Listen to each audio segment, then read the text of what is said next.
Good evening, everyone.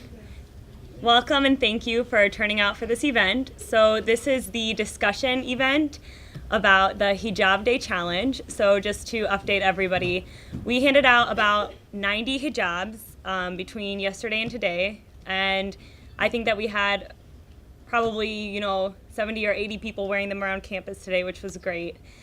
So tonight, what we're hoping to do is kind of, as you guys know, the panel speaking event, and then we're going to have a discussion portion where we're going to ask you guys some questions. So just to introduce myself, my name is Amina Musa. I am the Vice President of the Muslim Student Association, and I'm also a senior in the social work program here at SIUE. Really quickly before we start, I just wanted to thank the library staff, Kathy and Lydia, for hosting us and allowing us to hold this here tonight. And then I'd also like to thank Dr. Steve Tamari, who's not here, who helped us organize this. I'd like to thank the Alestal for getting a really great story on the front page of the paper today. The Women's Studies Department for sponsoring this, and the MSA people who helped volunteer and helped put all this together. And of course, thank you to all the participants who wore the hijab today. So, without further ado, we will be having our first speaker, and I will introduce her. This is Iman Musa. She is originally from Belleville, Illinois.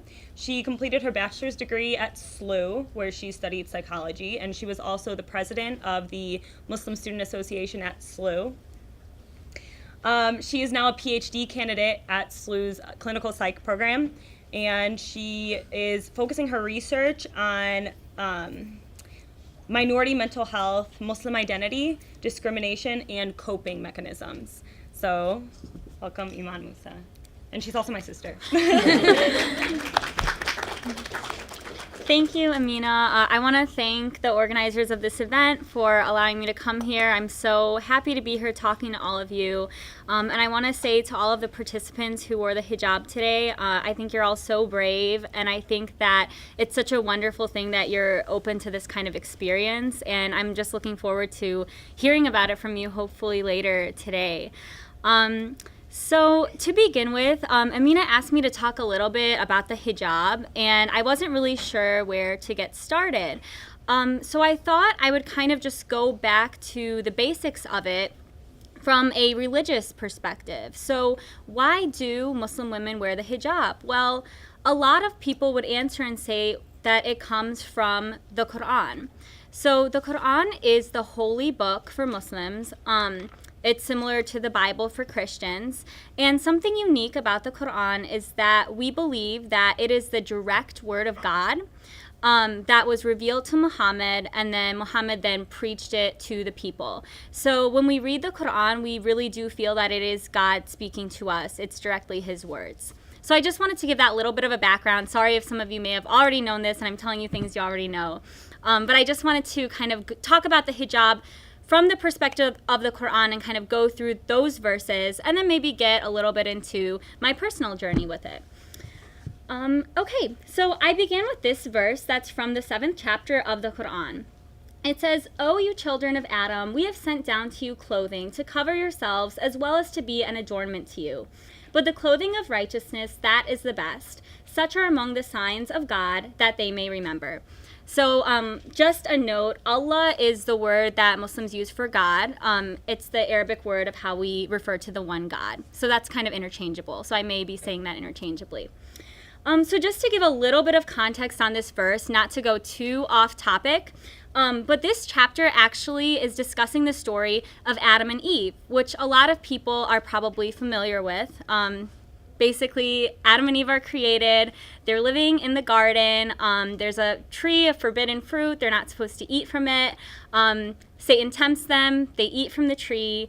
God gets upset at them. They ask for forgiveness, and they're forgiven. But they're they're sent to live on earth. And so in this chapter, God is narrating the story for us as it's occurring. And so when it happens, right after Adam and Eve eat from the fruit, they immediately feel shame and they feel bad at this bad thing that they did, doing something that God told them not to do. But what's odd is that right after they eat, the verse explains that they suddenly feel this shame and they start grabbing like leaves from the garden and they start covering their bodies with the leaves. And then the story just continues and it says, God says, didn't I tell you not to eat from this fruit? And then they ask for forgiveness. They're forgiven. They're sent to earth. That all occurs. And then the narration of the story ends and we see this verse appear that is now directing all people, so men and women. And what I think is interesting about this verse is it kind of tells us the origin of clothing and the meaning of it from a religious perspective, which seems really basic, but I just thought it was really interesting how it was included in that story. So clothing is meant to cover ourselves. That's the first purpose. And also as an adornment, meaning to, I guess, make us look nice. We wear clothes to look good, but also to cover our bodies. And then the second part of the verse is interpreted sort of metaphorically. So the clothing of righteousness or piety, that is also what is best for you. So not just covering your body to be a good person, but actually showing that through your actions. So this verse is kind of about clothing in general. And then if we go to the next section, we get a little bit more specific into the Muslim dress code. So this is from the 24th chapter of the Quran, and it says, "Tell the believing men that they must lower their gaze and guard their modesty. It is more decent for them. And surely God is all aware of what they do. And say to the believing women that they should lower their gaze and guard their modesty." Okay, so I'm going to stop right there for a second. I like to point out that this verse is very parallel in that it addresses both men and women. And I think a lot of times it's sort of left out that in Islam, modesty is emphasized for both men and women. And right here in this verse that a lot of people reference as to why we wear the hijab, we see that men are also being asked to be modest. And they're also, we see the term lower your gaze.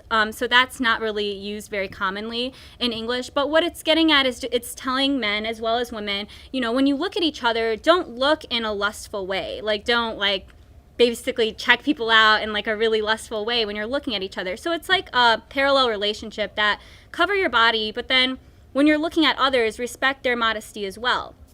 So we see that it's very similar in the beginning, telling men to be modest and telling women to be modest. But then we get into a little bit more detail for women. So after that, it says, "Tell the believing women they should lower their gaze and guard their modesty, and that they should not." So, sorry, I keep interrupting, but this is also a translation from Arabic. So some of it you kind of have to interpret it a little bit more differently. So that's why I'm explaining it a little bit more if it sounds different. So they should not display their beauty and their ornaments except what ordinarily appears. They should draw their veils over their chest and not display their beauty. The next part of the verse that's really small is talking about basically the conditions of when you should wear the hijab and who you wear it in front of, which a lot of people are interested in. So I have another slide about that. And I'm not going to read through all of that. And then it just says, "O believers, turn all of you together towards God that you may be successful." So this verse is just saying, cover up your beauty basically when you go out. You can change. Okay, and then we have one other verse from chapter 33. "O prophet, tell your wives and your daughters and the women of the believers to draw their cloaks close around them when they go out. This will be better for them. They'll be recognized as respectable and believing women, and they won't be annoyed. And God is forgiving and merciful." So another verse from the Quran kind of explaining how we wrap our scarves. Okay, so that was maybe a lot to digest, so we'll just break it down here. So why do we wear hijab? Many women would say it's an act of obedience to God. So it's basically an act of worship when you're covering your hair and covering your body. I think that a common misconception is often that wearing the hijab is related to your relationship with a man. So, for example, your father asked you to wear it or your husband asked you to wear it. I know that when I started wearing hijab, people asked me if I got married because people just make that association like, oh, well, you're all covered, so it must be because of some man. Well, that's not included at all in the verses in Quran. It's strictly God. It's an act of obedience to God. So it's about your relationship to God more than anything else, and not whether you're married or whether your father asked you to. the word hijab means covering or veil. And also, it's not just a dress code, but a code of conduct. So we can see in the verses mentioning that we should cover, like wrap our cloaks and cover our bodies. It also talks about just behaving modestly, lowering your gaze, acting in a way that's respectful and modest.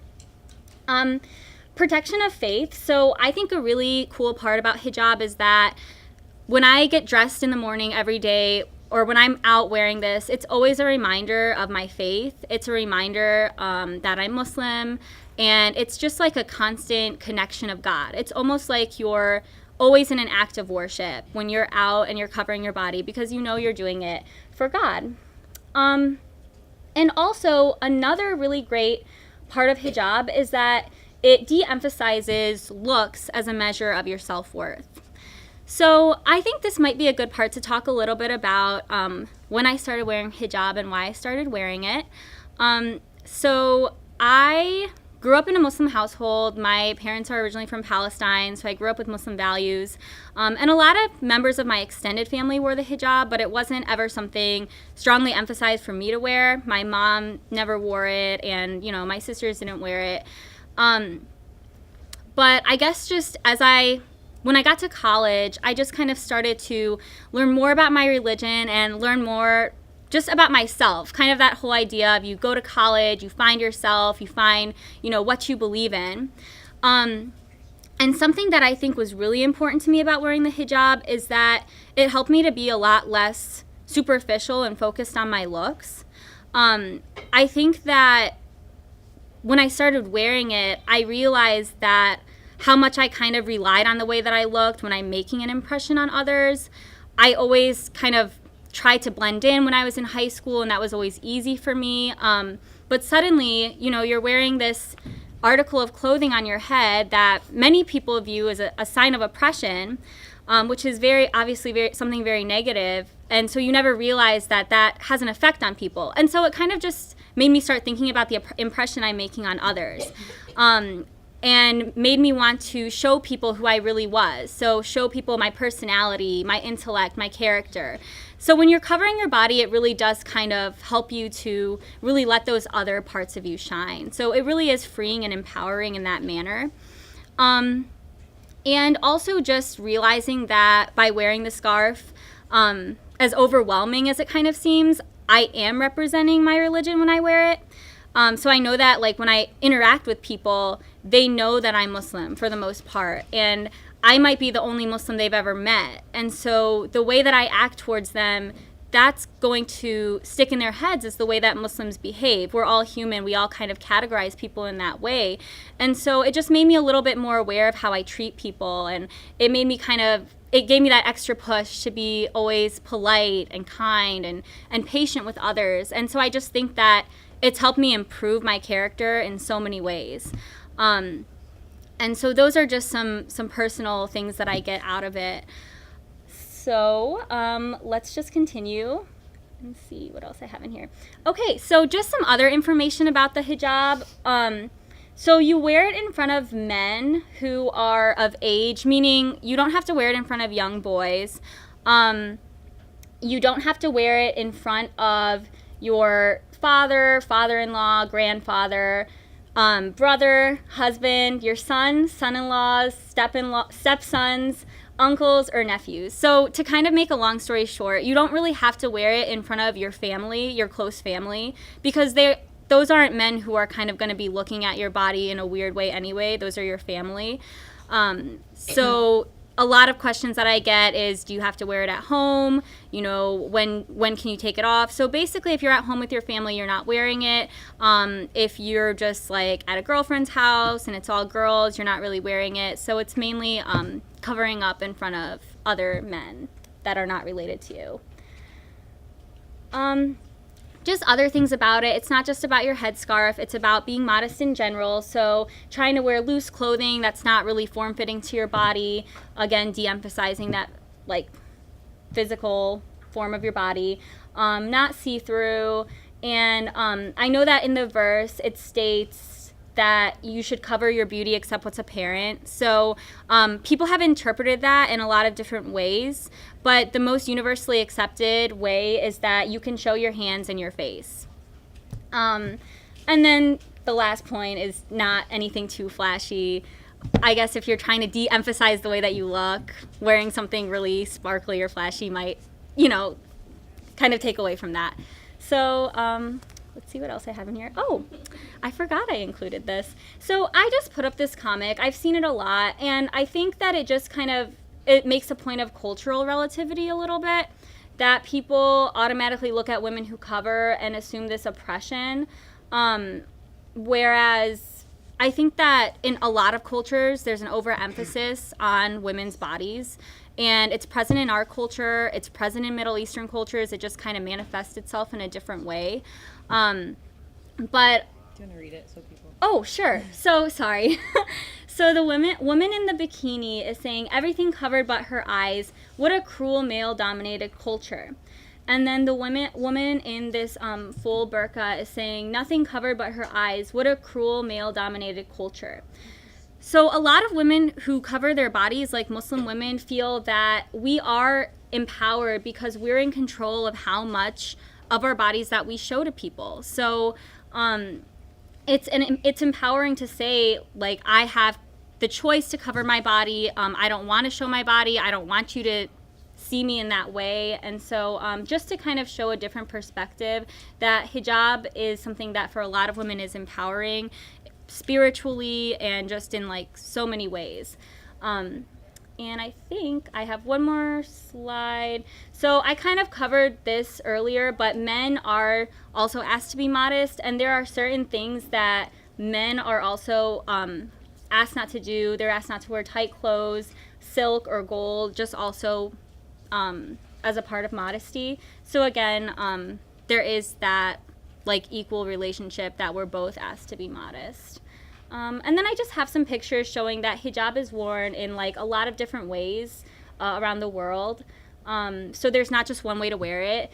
It's kind of funny because a lot of the questions I get are like, what do the different colors mean? Or like, why do some people wear it this way and some people wear it that way? But I think there's just a lot of different ways that it's worn. And so the last picture on this slide I have is from when we did Hijab Day at SIUE. So I just brought that as well. And that's all I have for you. Hope I didn't talk too long. Thank you.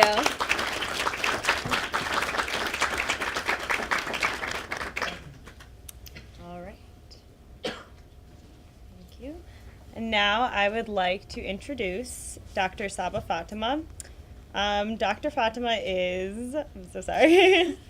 She's an assistant professor in the Department of Philosophy here at SIUE. She teaches Islamic thought, race theory, and feminist theory, and she recently has had publications on the subject of Muslim political identity. So, Hi.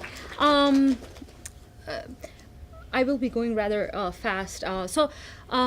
I have a few general slides. My purpose here is to just sort of acquaint with different forms of hijab, social and cultural meanings behind hijab. So I'm not going to touch on the religious aspect that Iman has already covered.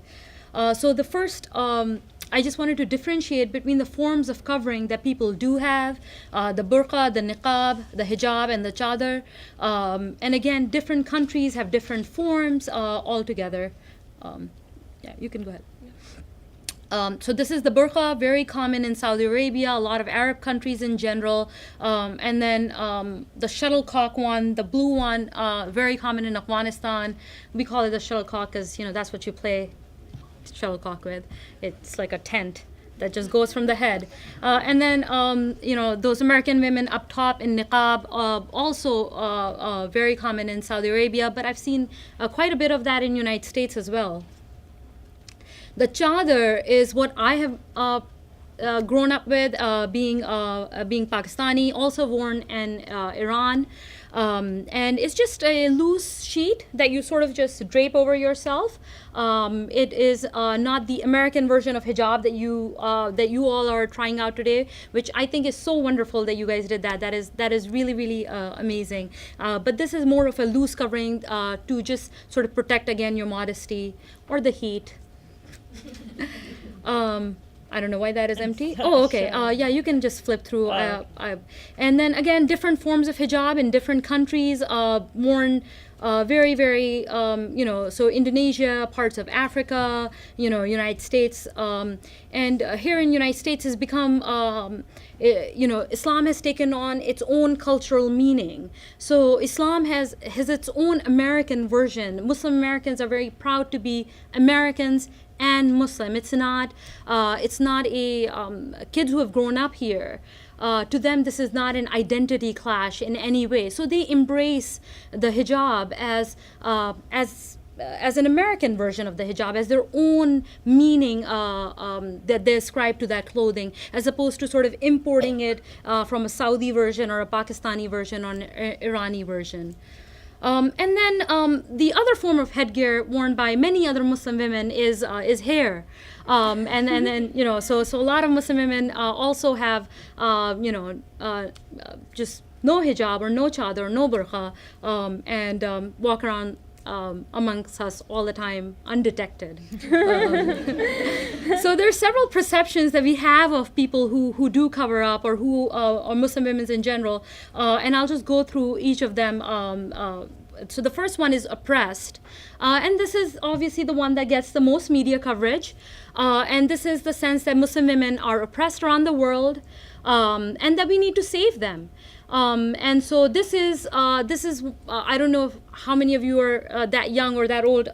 If you could go one slide before this, the picture of that woman receiving the death penalty in Afghanistan, right, went viral, and it was one of our reasons that for going into Afghanistan was to save the women of Afghanistan from Taliban, right? And we had these huge press conferences with Laura Bush standing with lots of other Muslim women whom she was going to take on, whom our government and us essentially were going to take on to save. So we're going to save them from their men. So that is one of the perception that we have, and that these women have to wear burqas. They're mandated to wear burqas. So we must liberate them by taking away this article of clothing. So that is obviously the most common perception that we had early on after 9/11 on Muslim women. And then this perception is often validated by women who then publish books that are very common in the Islam section. So if you go to a bookstore like Barnes & Noble's or Books A Million and look at the Islam section, which I discourage people to do, essentially because most of the books are anti-Islam. They're about how oppressive Islam is, and how these women are a testament that they have lived the life and they were oppressed by Islam. And now they're back, now they're liberated, and they're going to liberate other Muslim women along with them. Then the liberal-minded amongst us, right, the more educated amongst us, have this perception that Muslim women who cover up are just like us. They wear jeans, with the exception that, of course, they wear hijab, or sometimes even more modern, like the Queen of Jordan, Queen Rania, right here, talking with Michelle Obama. And then the ultimate form of liberation for a woman, to be judged by her looks, right, to be able to compete in a pageant and to be judged on her body alone. And then the appropriation of culture itself. Appropriating Islamic garment without the intent or without the proper motivation of modesty that Iman was talking about. So this liberal perception that we have of Muslim women is that here, and I'm not saying either of those perception is flawed, but that these are the perception that we have of Muslim women, is that they are just like us, they're happy-go-lucky, they just happen to cover their hair, and we can appropriate some of their culture, in our everyday life, without importing the motivation or the context that culture arises in, right? And Iman talked about some of that motivation of that culture, which is piety and modesty. And then there's the cultural defense. This is more of the Muslim American women that I was talking about, women who are American, who have grown up here and are also Muslim. And this is the sense where women choose to wear a hijab, right? I had a friend who started wearing a hijab much to the dislike of her parents. Her parents discouraged her from wearing a hijab. They said, you know, you're going to have a hard time finding a husband. People are going to think you're very, very conservative. Nobody's going to approach you. You won't get a job. And she still went ahead and did it. And there was this sense of ownership over her religion and over her choice of religion, and sort of a defiance of what her parents had mandated for her.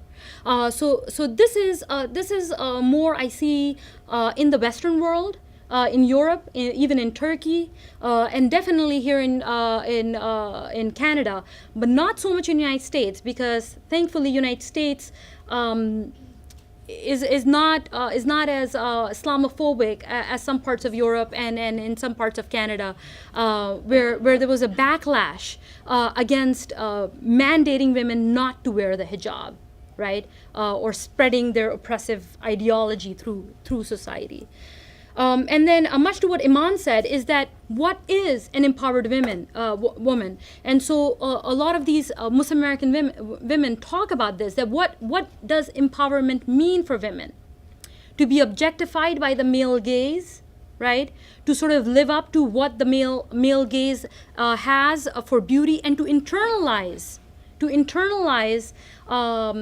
that standard of beauty, to judge yourself by that, right? To feel bad about your body because of the standards that are set out in society about how you ought to look. So who is an empowered woman? I mean, this is a very, very famous actress, but is she truly empowered if to sell her talent, she still needs to project an image of beauty one way or the other? And then, and this idea that, certain form of religiosity is displaying piousness, whereas another form of religiosity expresses oppression, or is an instance of oppression. And then the same slide Iman had, right, which I find that I'm going to relate back to what we do to the women's bodies, right? So there's this sense of judging each other, like women judging each other, right, by standards of beauty, by standards of the male gaze, instead of having some sort of a sisterly solidarity that I'll come back to in a second. And then I also want to talk about the feminist revolution within, and here, again, forging on a new meaning of what it means to be a Muslim. So here in Quebec, up north, our northern neighbors allowed, after a long fight, allowed a middle schooler, I think, to wear a hijab on the pitch, and which she wasn't being allowed to because it was being considered a danger. And I guess she was able to demonstrate that she can play soccer while wearing a hijab. And then many other sports by women, I feel like one form of liberation is to be able to occupy space in the physical world, and sports is a way that we occupy space in the physical world. But as it's shown here, Muslim women around the world are quite active in sports, and then also defying authority while donning all these modest clothes, right? So protesting the ban against driving in Saudi Arabia, right? And the sign says, God did not say I can drive, right? And then other instances, here's Fawzia Kufi, who's going to run for vice president of Afghanistan, in Afghanistan for parliament. And the next one, Amna Haladad, who's training for the 2016 Olympic Games, right, in the weightlifting category. And then training schools for women to become clerics themselves. And this is all over the world, where women are receiving training to have a better understanding of their religion, because religion historically, in all religions, historically have been taught by men to men and women, but women becoming knowledgeable enough about their religion to be able to convey to others around them, to be leaders within their own community. So what is a Muslim woman then who dons a hijab? She's all of these perceptions. Yes, there are instances of Muslim women oppressed in the world, right? There are instances of liberated, just like us, sort of westernized versions of hijab-wearing women. There are instances of empowered hijabis. There is instances of like a self-defining of the identity. But ultimately, what would be ideal, the feminist in me says, is that we stop the scrutiny of female bodies, right? And so this goes for whether you wear a hijab or you do not wear a hijab, but to stop the scrutiny that we have on female bodies, right? So her skirt was too short, right? Or she lives in this false consciousness, in this oppressive mindset. If only she knew the world, right? If she only saw the possibilities around her, right? So to make the sight, the body, a woman's body, in particular, the site for political and social struggles, right? We need to abandon that.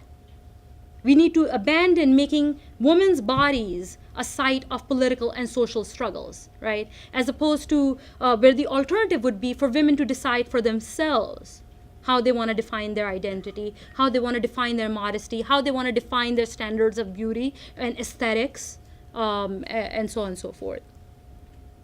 And so, here's different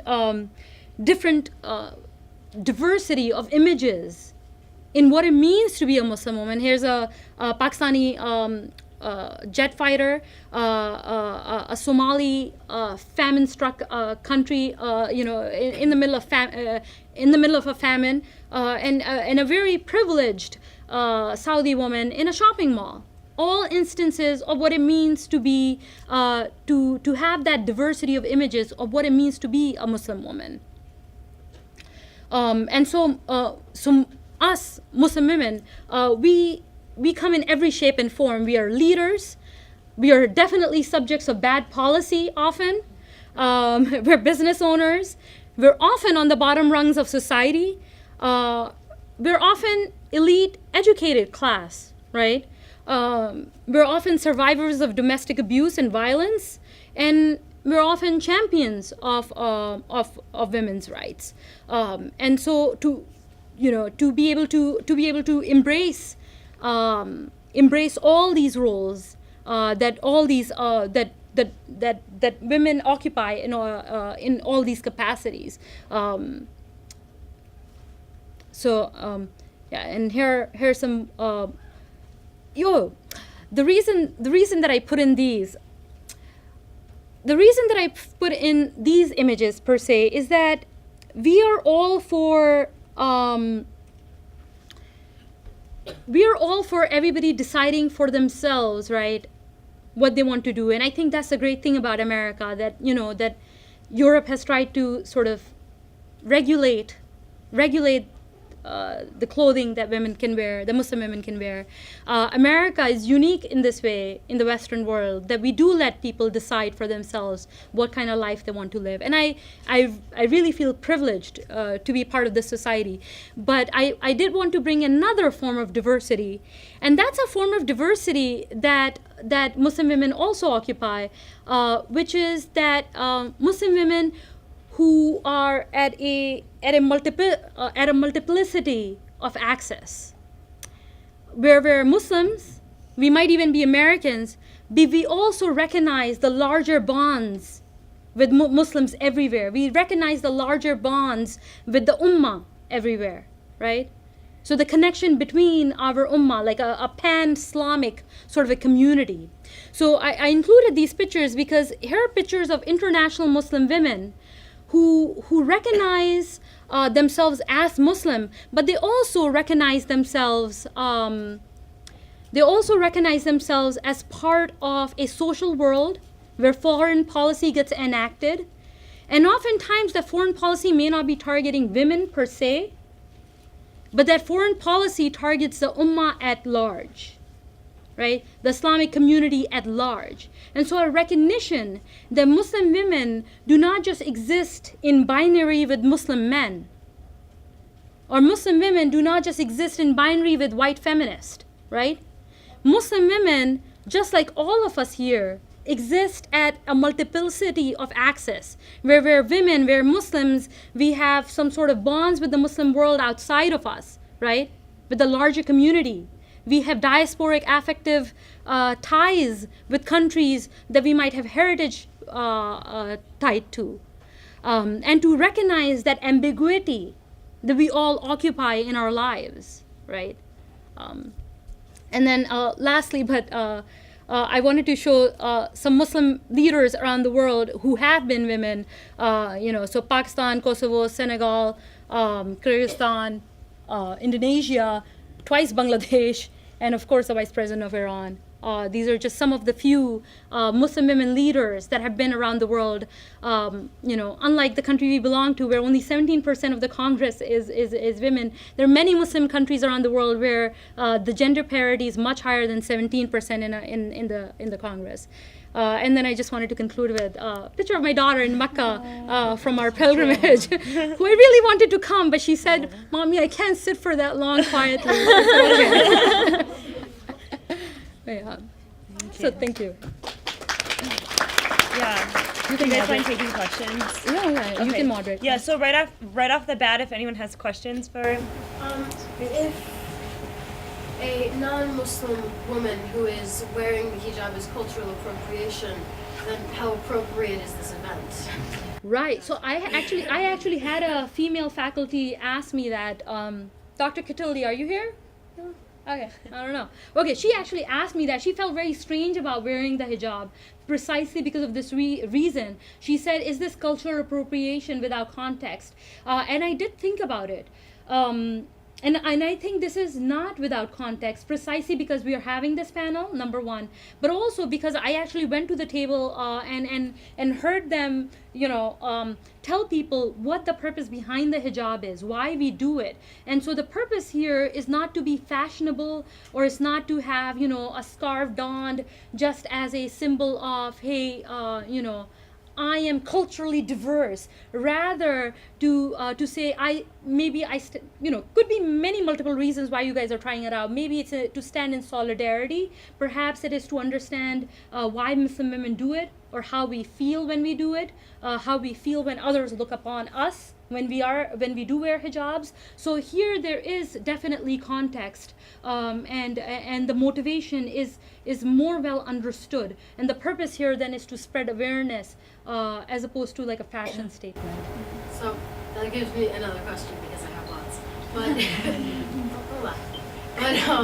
if a person, the hijab is, as I forgot your name, but Iman.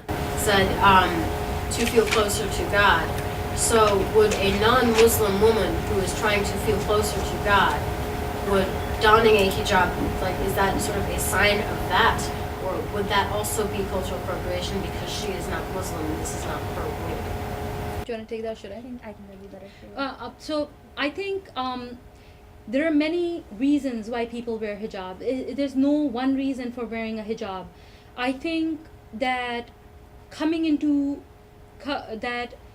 trying something new out without having a solid grounding in why you're doing it. I don't find anything offensive in that. I don't find it as offensive cultural appropriation.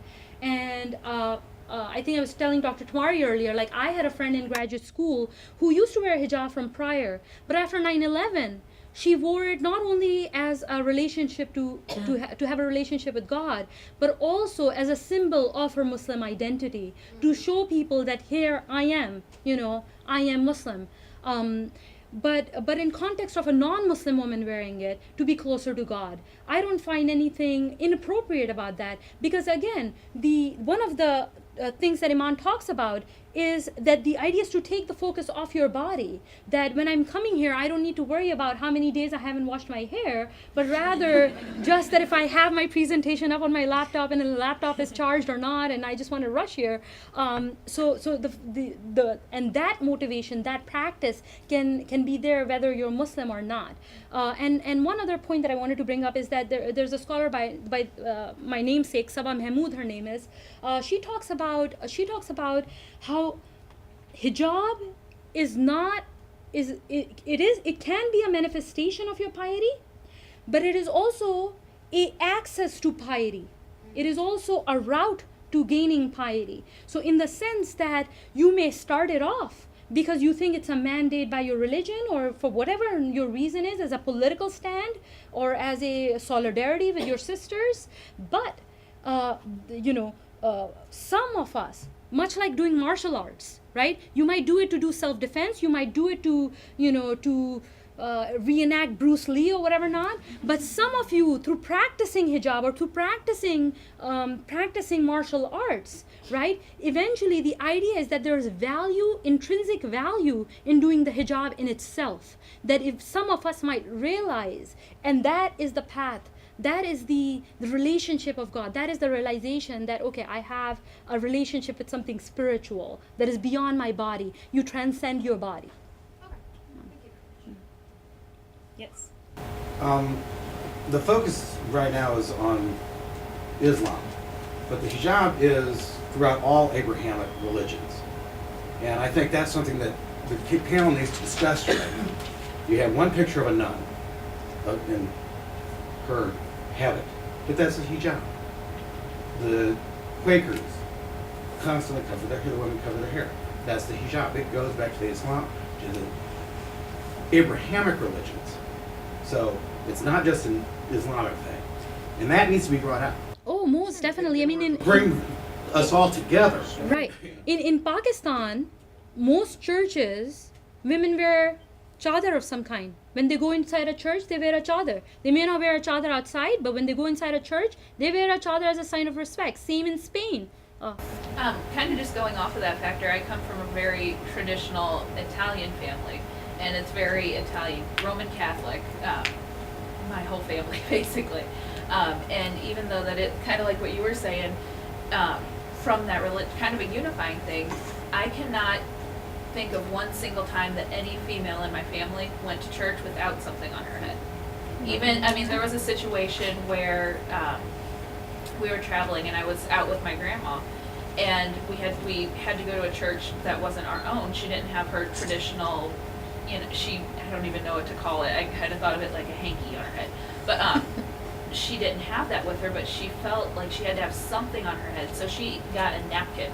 And so it's kind of like you were saying, it's just the act of doing it is intrinsic in itself. It kind of links like what you were saying. It's a bunch of different reasons for a similar thing. So. I think just going back on what you said too, with the Abrahamic faiths, we all have a common root. Like, for example, I talked about the story of Adam and Eve. That's something that Muslims, Christians, Jews, many people believe in. So we do have those common backgrounds, and values that are a part of Christianity are a part of Islam as well. So we have those common values, those common roots, and that's an excellent point to bring up, is that it is just this common thread that runs through the Abrahamic religions. So. I was just going to add to that. I know a couple of years ago, the Italian Prime Minister there was a bill being considered in their parliament regarding the ban on hijabs. And he said every single picture that you look at of Mary, the mother of Jesus, she's wearing a veil on her head. How could I ever ban the hijab? And so I thought that was a great example of what you just said. So. Any other direct questions? Yes. Yeah, hi. You were talking earlier about how the job prevents women from doing really, embodied, or, like reminder of their body defines it. Yet, when I was wearing the hijab today, I felt very embodied. It's kind of uncomfortable. It's, choking my neck a little bit. I was worried about my hair coming out. People were kind of staring at me and seeing just the scarf. and I feel like that's a different kind of objectification than you would get if your body is exposed and sexualized, right? And so I was wondering how that is worked out ideologically. 'Cause, I mean, imagine other embodied things would come about because of wearing covering, like being hot, people seeing you as just what you are wearing. So how does that work out? So I can, so I understand what you're saying is that it's not being judged by your physical, but for example, in a country like America where Muslims are not necessarily the majority, you would kind of, I guess, stand out, but in a different way. The way that I see that is, I guess that people do see me in a different way, but it's still not revealing my body or the idea of beauty in the way that it's supposed to be covered. So, and I know things that you mentioned, for example, it being a little bit uncomfortable. That's something that I ran into somebody in the bathroom before this, and we were kind of talking about that, just like trying to keep it on your head and all that. And a lot of that just comes from practice. Like, I know when I started wearing the hijab, it used to kind of slip a lot, but then you kind of just learn how to wear it, what's best for you, for the shape of your face or your head. So there's a lot of different ways that I no longer, I mean, I don't really feel uncomfortable wearing it. In terms of the heat, I don't really find that to be an issue. I think that if you look at people who live in the hottest parts of the world, like Dr. Fatma was mentioning, covering is actually a protection from the sun. But anyway, that's going to get off topic. But if you wear like thin clothing, light clothing, that doesn't really become an issue. So yes, it's a little bit challenging, but I think that you have to go back to like what your values are, and you're going to make certain sacrifices and struggles for things that are important to you. So of course it's not always easy. Sometimes it's going to be difficult. Sometimes there are moments where it will be something pressing, like, oh, I want to do this. It might be difficult in my hijab. Not that I run into that often, but there will be those moments. And I think it's where you kind of just remember, well, I'm doing this for a reason that's really important to me. And so that kind of would outweigh those struggles. So I don't know I hope that answered your question. I don't know. I just want to add about embodiment. I think what it does take away from, yes, in the United States you do get more stares than you would obviously in an Islamic country, and many people in Islamic countries wear chadar to actually blend in, as opposed to stand out. But here obviously you stand out, and that might actually get you more stares and you become more aware of your body. But here's how it does allow you to transcend. We oftentimes internalize standards of beauty. We internalize aesthetics. We judge our own bodies by that. So do I look too fat in this dress, or do I, how does this shirt look on me? How do I fit in this? Whether you're a man or a woman, doesn't matter. I mean, men have their own fashion. Now you have a whole new problem with men who are sort of obsessed with their looks. So this idea behind the hijab, with eventuality, with habituation, is to sort of in your own head take the focus off your own body. And yes, people will still stare even when the focus is off your body, but that you will cease to judge yourself by how good you measure up to the changing standards of your society. If there are no more questions, are we got one? Yeah. So kind of playing off what she said about how in the U.S.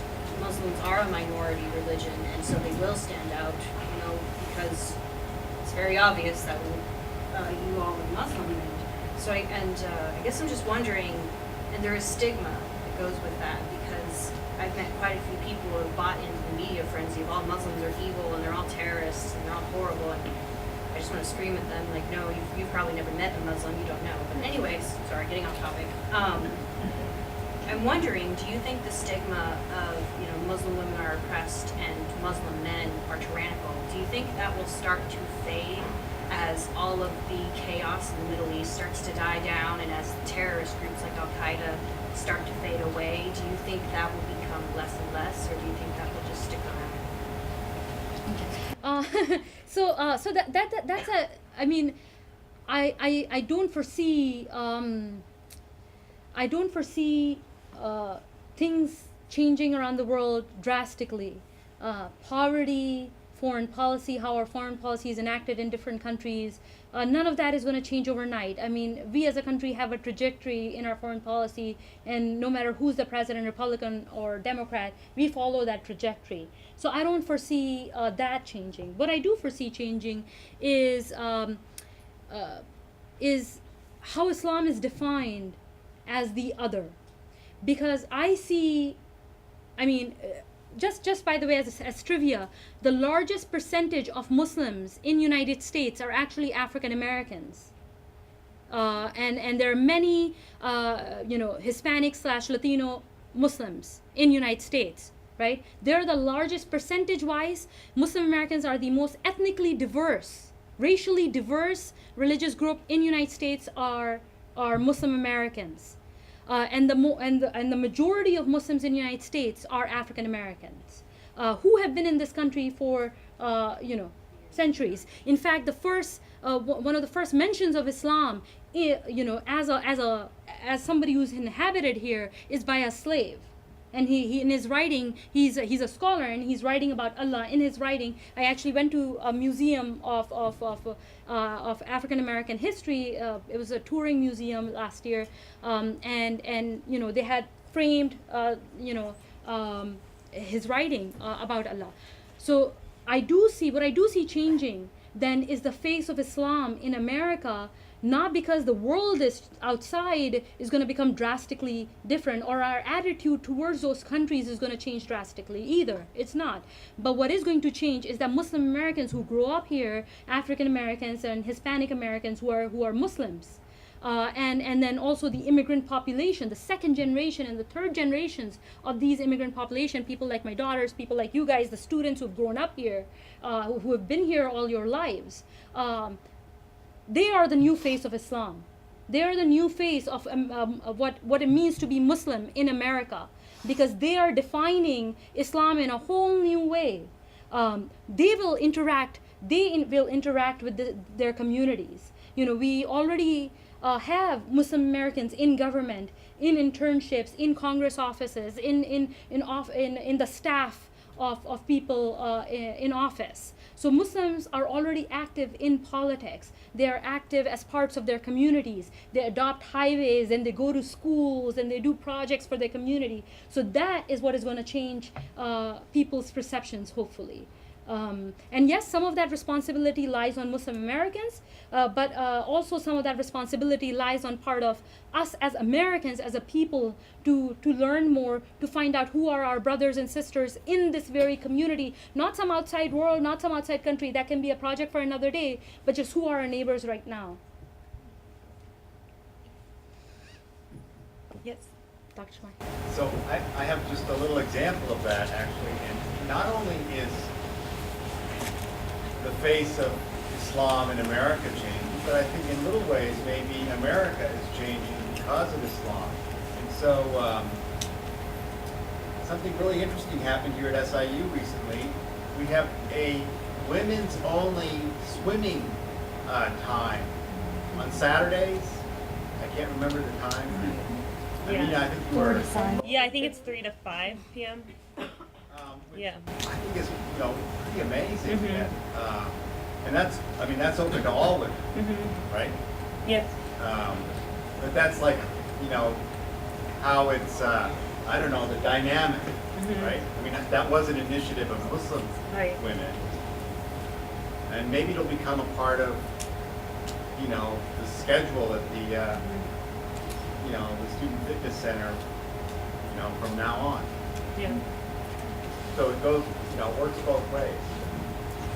And almost all campuses across the United States have some kind of prayer room where Muslims can go pray. Most campuses around the United States have Muslim student associations. And now a lot of campuses around the United States have Islamic studies as part of their curriculum, as part of a religion major or minor. And not to mention the food that Islamic culture and the architecture that Islamic culture has brought into United States as well. Well, I definitely want to have the ladies who did try wearing the hijab today, I would like anybody who is open to share their experience if you have any feedback. Some things just to give you an idea. There's one hand right there. Oh, did you have a question? No, Yes. yeah. Oh, I was just Yeah. Yeah, tell. share my experience. Yeah, sure. Yeah, go ahead. Well, I was raised firstly Christian. Was raised Christian with my mother and father. And my mother and father divorced, and I started living with my mother again, who was married to a Muslim man, and she converted to being a Muslim woman. And with that, my living with her, I became a Muslim woman as well. I converted to being a Muslim woman. And it was I lived in Champaign-Urbana, and I feel the Muslim community, well, maybe it's because I was younger, it was quite large. But I was the only person at my school, when I was in elementary school and middle school, when having cliques and being a part of something is so important. And I was going to school with a hijab on my head. And no one understood. And I actually didn't wear my hijab this way. I actually had it pinned back. All my hair was underneath it, and I had locks, so it was very bulky. And everyone would look at me, and no one would talk to me. And I would go home, and I hate this thing. Why do I have to wear this? And my mom was telling me for all of these empowering reasons, and it made me feel better as a person. But after my mother and my stepfather had gotten a divorce, and my mom just felt as though it wasn't for her. Islam is not for her. With that being said, I still love Islam, and I am not a Muslim woman anymore. But I still appreciate everything that the hijab brings, and it makes me angry when people do not understand. So my experience today was much like any other day, because I wear my hijab whenever, actually. I just wear it whenever I feel the need. I love this thing. It made me feel better as a person, and how you said that it gives people a chance to look at who I am, and not what my body or it makes me feel just better as a person to tell people and to be polite and happy, so that they know that this isn't just a Muslim thing. It's a comforting thing for all women. You should feel happy knowing that your body's not being objectified, and people aren't just staring at you for face value. And people will still talk to you and understand that you are a good person after they understand a little bit more. Thank you so much. Yes. Just kind of to add on a little bit more to what she said, I really enjoyed wearing my hijab today. No. Oh, sorry. I'm not a very loud person. But yeah, I really enjoyed wearing this hijab today, and much of what you were discussing whenever, like the objectification, like being seen for your personal characteristics, your intelligence, your personality, I thought that was really great, but it also sort of made me feel like how I was viewing myself too. Because the important thing, I sort of realized it throughout the day, I wasn't checking myself in the reflection as much. Because usually on a regular day, my hair is down. I'm always checking, like, okay, do I have a hair sticking out somewhere? Is my shirt okay? Is it flat? I'm always, like, picking at myself throughout the day. But whenever I wore my hijab, it actually, I felt very put together. I felt confident. And more importantly, I felt focused on other things that were more important than my physical appearance. Thank you. Yes. Actually, mine was very interesting because I know everyone was on campus today, I'm assuming, but I went to work today, and I worked from 10 to 3, and so last night when I was practicing Put It On, I actually got nervous. I was like, I'm going to be in public. I know I'm going to get stares, but I couldn't skip out on doing it. I was like, I want to do this today. And it was interesting because I did get stares. Some women were like, oh, I don't need help, thanks. Like, I was like, I'm here all the time. Like, you know who I am. I'm just working. But one woman actually stopped me and was like, hey, what are you doing? And I explained what we were doing here at SIUE. And she was like, I commend you. That's great. You're in public. Good for you. And that one comment was like, thanks. Like, okay, and I completely agree with what you just said. I wasn't worried about my appearance. I looked totally different, but in a good way. Like, all you can see is my face, and that's all you need to see, because everything else that you would need to know about me comes out of my mouth, and I can tell you, and I can help you, or I can show you, and it was, my friends decided not to do it with me, but I was very glad I did, because it's not just necessarily about identifying as Muslim, you know, because I'm not Muslim, but it was very like, I know other women are doing this and that's great. Like, there are some women who do this every day. Like, you are awesome women, you know? Like, I only did this one day, how small, but it was still such a big impact and really life-changing. Great. Thank you so much. Kelly. Kind of going off what you said, it's kind of, the reason I did it is out of solidarity. I kind of wanted to gain that experience myself. But also kind of going along the lines, my experience today was kind of a really interesting mix, because I was out in public versus just on campus as well. This seems completely unrelated to the hijab, but I drive really fast. Too fast most times. But I've never been pulled over. However, today, coming from Alton to Edwardsville, I was followed the entire way by an Illinois state trooper. The entire way. And that's not just like, you know, a couple mile stretch. That's from Alton to Edwardsville. So I thought that was first, I'm like, that's not just a coincidence. So that was my first kind of impact of, you know, stereotypical generalizations. But I also got some really interesting reactions, like when I was in Skywalk today, the woman who was, you know, checking me out and doing the receipts and everything, it was more so out of curiosity. She kind of asked what was going on, and like you said, I was just kind of explaining, you know, what was going on, and she's like, you know, that's really interesting. And I said, yeah, I mean, there's a forum, you should come today. I don't know if she's here or not, but it was just kind of a really interesting mix, and I think a lot of it too, kind of like what you were talking about before, the reasons for doing it are so diverse, but I think that the reasons that are known are not diverse. I think that the diverse reasons aren't recognized. And like another thing today that just kind of shocked me and kind of made me sad, but in a way kind of disgusted me as well.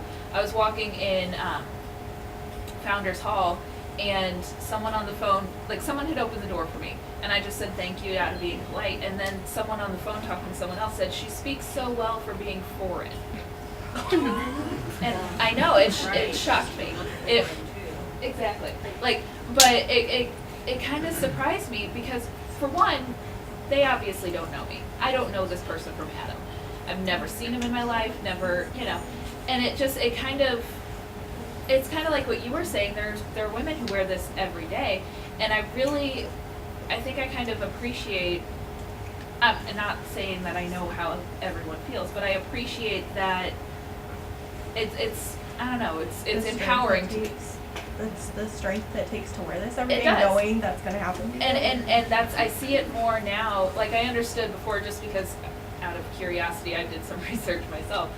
But I understand more, like, intrinsically now, the empowerment aspect of it. You know, I am who I am no matter what these people say, you know. So that was an interesting experience today. And this thing kept sliding off my head. So I started the day with 2 pins, and I only have one now. So Somewhere. Thank you. Back there.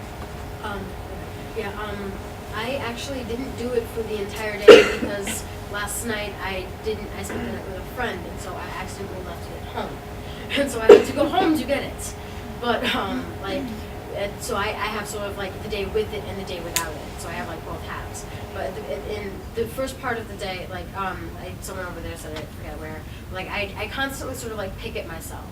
When I'm wearing something, or like this shirt. I don't usually like this shirt, but today when I put it on because it has long sleeves and it was good, and I didn't think about it all day. Like when I was wearing the hijab, and I didn't think about like what I was wearing. I usually spent a long time making sure that my hair, which is very, very fidgety with itself, it doesn't like staying in place. It doesn't like doing the same thing ever.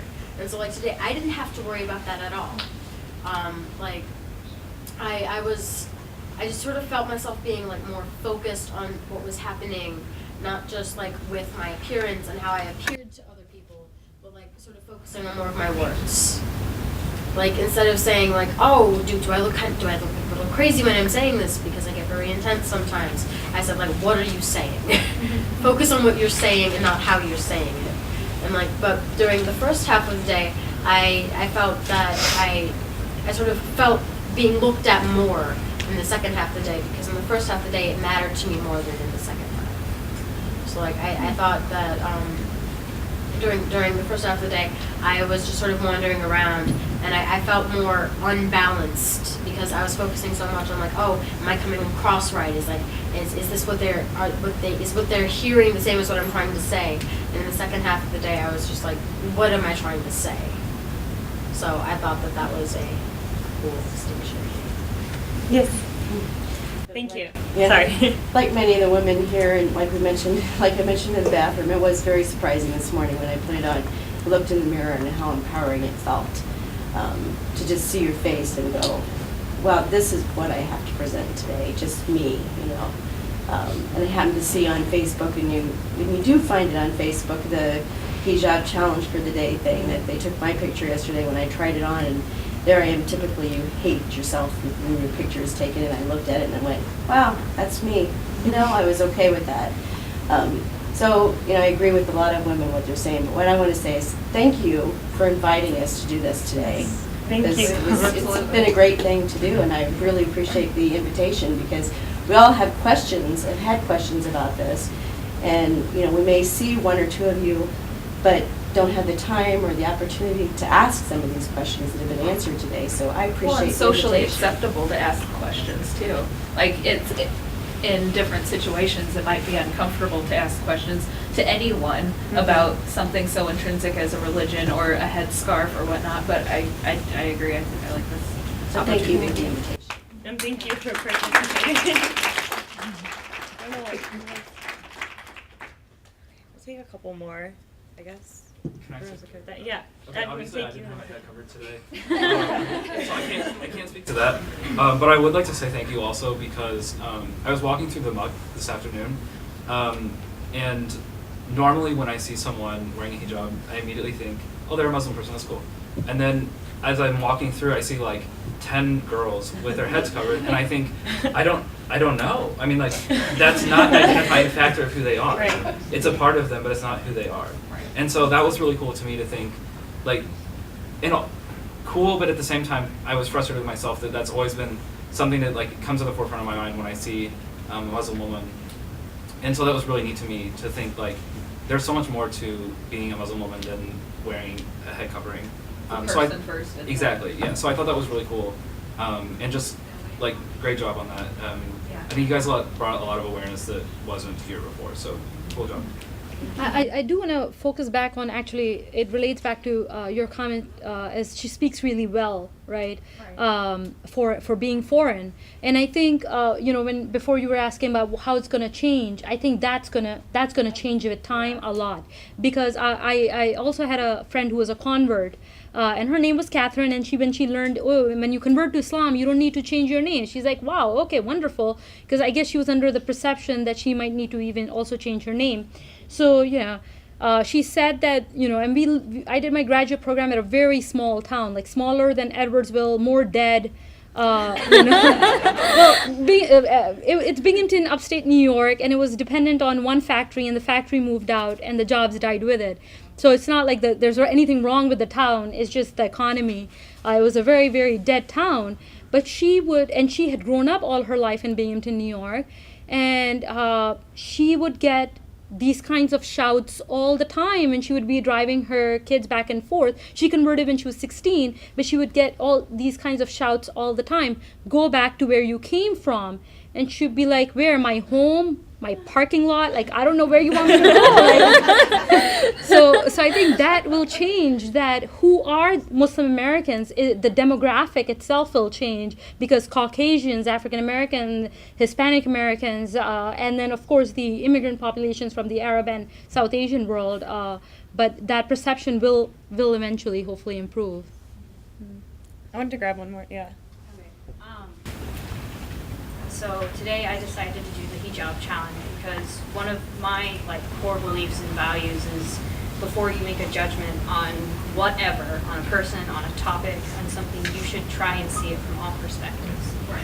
And so I was like, well, I've never experienced the Muslim perspective before. I have no idea about that, really. And so I was like, okay, well, I'll do this to try and learn more. And I was ecstatic when I found out this panel was happening too, because I thought it was just wearing a hijab. I didn't know this existed. So I was really excited. I was like, yay. And so I myself did not experience the like empowerment from the not objectifying my body, because I'm very confident in the way I look just naturally, I guess. So I unfortunately did not experience that, but I did love learning more about what it means for other people, because unfortunately my mother has bought into the media frenzy that I was talking about earlier, that Muslim women are oppressed and Muslim men are evil. And so one of my motivations for doing this today was to try and learn more about Islam, so that when I meet people like her, I can tell them, no, it's not all these things, it's these things, and you should try and see it from their perspective before you judge something that you know nothing about. So my Hijab Day challenge is actually not over until I have that conversation with my mom. She needs to know that she's wrongfully judging people like Or not just wrongfully judging. I would say she's assuming one aspect of reality, and that aspect might be very, very minute aspect of reality as the absolute reality. So it's not, because if you say that, Mom, you're wrong, she's going to bring out evidence of those pictures, like the death penalty picture, and she will say these things do happen in the Muslim world. Are you telling me this picture is fabricated? So the answer is, this is one very minute aspect of reality, and to assume it true of what, 1.3, 1.4, where's my class students? How many billion students, how many Muslim?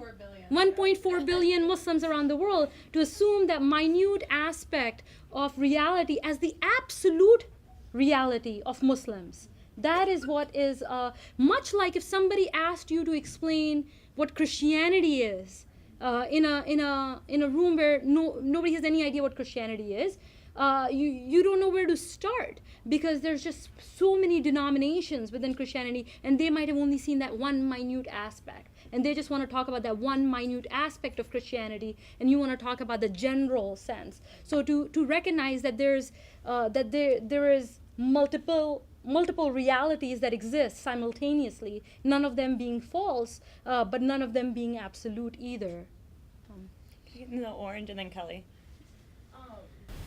When I was raised in Houston, Texas, and where I come from, like, there wasn't really much diversity, like, as far as everything I knew about the Islam religion was from the news and what the stereotypes and what you see in like comics and stuff like that. And when I first came to this campus, I had met a friend who was Muslim. I became very good friends, and I got to experience him praying and stuff like that. And for me, this is a way for me to kind of refocus and like get rid of the stereotypes that I had me towards the religion, because just from experiencing it from an outside perspective, I can see that it's a religion of peace, and it's not really meant to be harmful.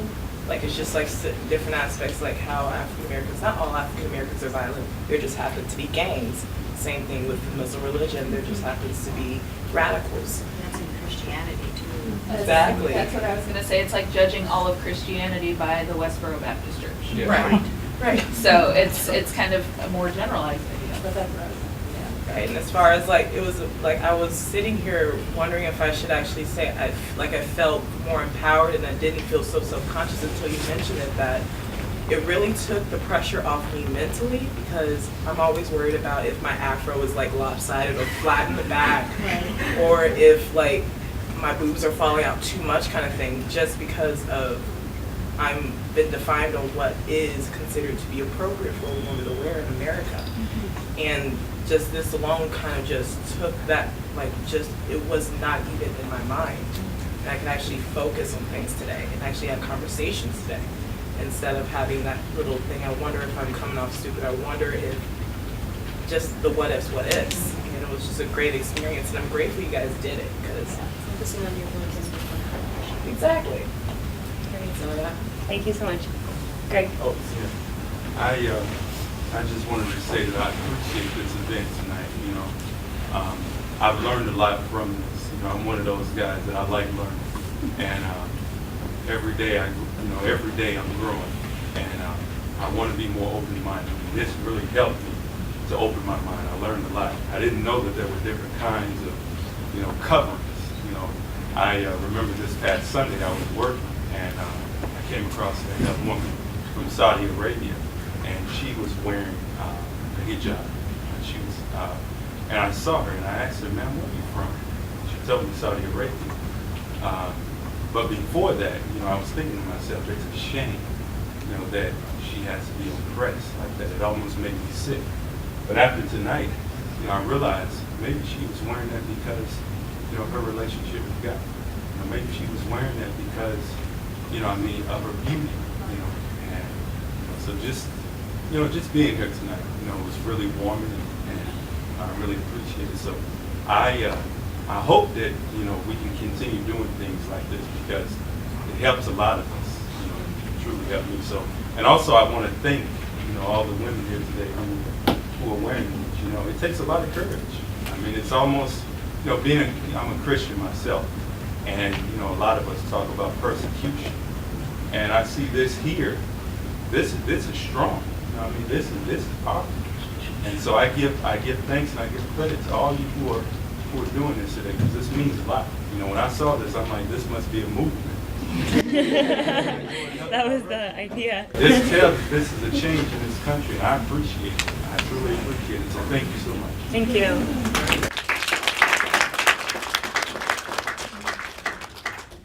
Anyone else? Okay. It's almost 7, yeah. Yeah, I'm sorry wanna that keep we you- ran over time. So I just want to say thank you to you guys for turning out tonight, and a special thanks to the women who did wear the hijab. This event was modeled after the event at SIUE, so I just thought like, oh, they've done it at other schools, let me do it here. And I guess I didn't realize like the community that would come together and the way we would bond over this. So I think that's been like the biggest thing for me, is seeing how people are willing to come in solidarity and join in that. So I can't express my gratitude enough to you guys for being here tonight. Yeah. Hi everybody, my name is Nasser. I just wanted everybody to give Amina a round of applause. No, She stop.